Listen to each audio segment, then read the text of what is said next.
Hello. So I just thought I would drop in and talk a little bit more about grounds. In the last session, I talked about the preparation of paper and the story that lies within what is what appears to be a relatively simple process of preparing paper, but the whole ritual and philosophy that lies within its apparent simplicity. So going on from that, expanding on that, grounds, the significance of the ground, not just for paper, but for gesso, for painting on canvas, for painting on walls, for painting on anything, the support on which the painting is going to grow and develop. So the ground is it's so important to the painting.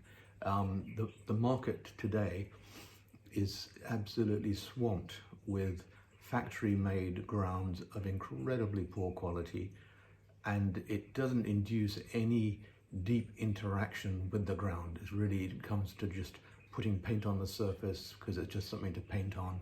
The painting doesn't evolve out of the nourishment of the ground. It's just something that sits on the top, and there's no relationship. You know, in traditional times, what is the ground? You know, the ground symbolically is the ground of being. It's the source from which the creativity emerges. You know, my teacher Cecil Collins, he referred to the ground as the tabula rasa, the empty slate, that purity of consciousness which allows for the deep, nourishing creativity to manifest itself and be born. So you cannot separate the painting from the ground. The painting grows out of the ground. If you ignore the ground, then you're ignoring the whole roots and inner consciousness, subconsciousness, the collective consciousness, the universal consciousness from which the painting is born. You know, it reminds me of what Michelangelo said, and which many other people before him have also said, talking about traditional understanding of beauty. He talked about the image is already there within the rock, and all he is doing is chipping away that which is obscuring the image that has been there since the beginning of time. And so again, it's to do with the ground. You know, with sculpture, it's the rock, the ground out of which all things come into being. So the ground is so significant. You could probably spend a lifetime just studying grounds and the whole philosophy of grounds and the different processes of preparing grounds and how much the ground affects the painting above. You cannot separate the two. A good quality ground is like the acoustics in a room with music. You know, you cannot separate the sound of the music being played on the instrument from the quality of the actual room and the whole way the sound resonates. And in the same way, you cannot separate the sound coming out of the musical instrument from the instrument itself. You know, obviously if an instrument is made very well, the quality of sound is vastly different to some manufactured instrument.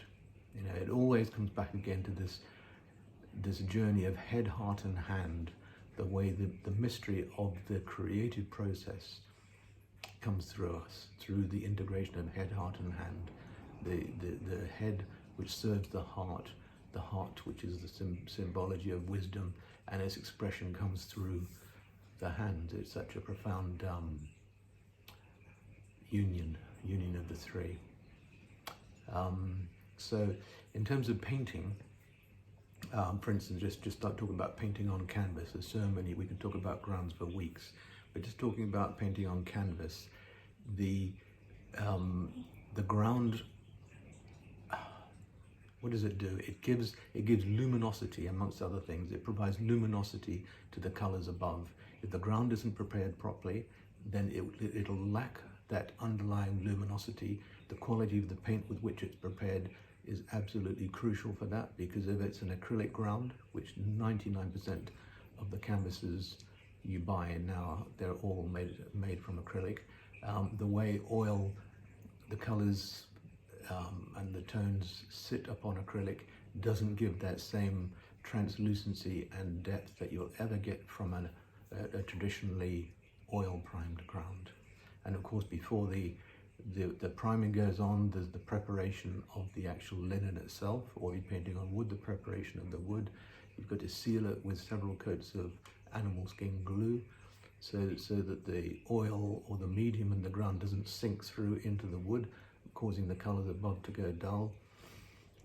So once you've prepared the linen or the wood really well with the 3 coats of animal skin glue, then you can prepare the ground, which in the 16th century, for instance, in the earliest oil paintings, the ground that was used pretty much throughout Italy, and then in the Netherlands as well, and Spain and France, the ground, we call it the imprimatura, where you'd start with a lead white ground in oil, usually in two coats. You allow the first coat to dry and then the second coat is applied, and then into that imprimatura, the actual white ground, when it's fully dry, you then pass a transparent layer of earth color. Leonardo often used raw umber, and you create a middle tone over the entire ground, and then into that you apply the darker values with more umber, and then you rub back with a cloth for the initial light. So you start to develop out of the middle tone of the ground, you develop the shadows, which come to life by applying more raw umber, and in the lights you're rubbing back to allow the light of the priming beneath to play through. So immediately the way the painting evolves is directly out of the actual ground itself. You know, it's like planting seeds. You know, the soil has to be rich and ready to receive the seeds, so the seeds will grow. It's exactly the same principle. The ground is really important, and the whole process of preparing a ground is a ritual. Traditionally, it is a ritual.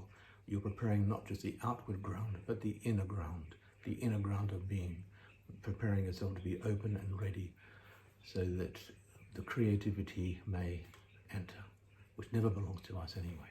Anyway, this is a short thing on ground. At some point I will be giving actual practical demonstrations, firstly on the preparation of paper, how you prepare watercolor paper for oil sketches, and also pastel and various other things, tempera. And then we'll go on to preparing the different grounds on canvas, whether it's an imprimatura or the double ground, which came in the 17th century. Lots to talk about anyway. We'll call it a day, I think. I need to go and have some lunch. So enjoy your day, and talk to you some other time.